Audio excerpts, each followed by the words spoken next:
You know, America and China have something in common.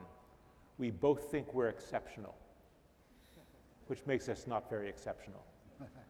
But there's a difference, I think. America's exceptionalism goes together with a claim to universalism, with a claim that we have a model we want, or we insist the whole world follow, which may be foolish, but still, it's a claim. And in thinking about this question, can China lead, I realized I didn't have an answer. I don't know if China can lead or not in the present. But I do think we could ask the question, does China think it has something that's universal? And that, if I ask that as an historical question, has China led? Then it's much easier for me to answer. After all, I do Gudaishe, right? I'm an historian and I don't know much about the present. But what does it mean to lead? What does it mean to be able to see yourself as having something that's universal? Well, let's divide it up a bit. Let's talk about institutional structures. China, for a good part of its history, represented what it meant to be a modern state, a well-organized, efficient, thorough state. And its institutions were adopted in Korea, in Japan, in Vietnam. For some parts of its history, China led as a center of culture.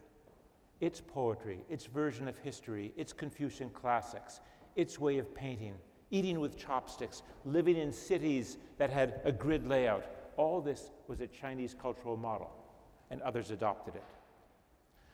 Not only that, its philosophies of Confucianism and Neo-Confucianism later claimed that it had something that all people could share. There's a wonderful 16th century novel. This is the point at which the Portuguese and the Spanish have interaction with China. And the novel, maybe it's early 17th century, has a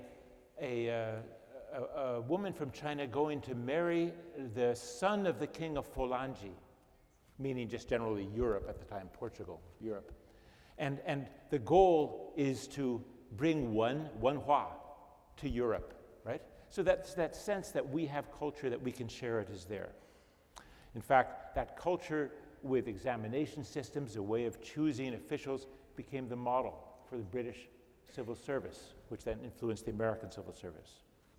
In religion, there have been periods when China was a great source of religious models.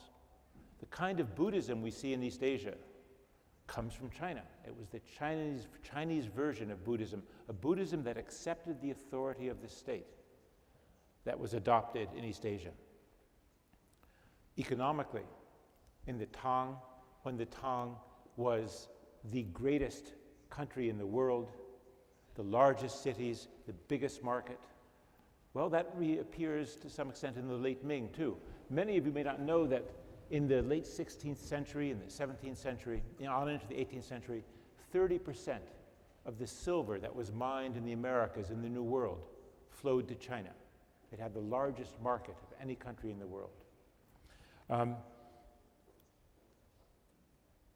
But there's also China leading through its military power. And I think we probably should not underestimate that. China established itself as a leader in the East Asian and the eastern part of the Eurasian landmass through military conquest, through wars of aggression in the north, in the west, and in the south. And although within China there were always debates about how far Chinese military power should be extended, by and large, the government sided with those who said, let us extend our military power and conquer those around us if we can. It didn't always work, and sometimes there was a high price paid for it. And that extended to the oceans as well.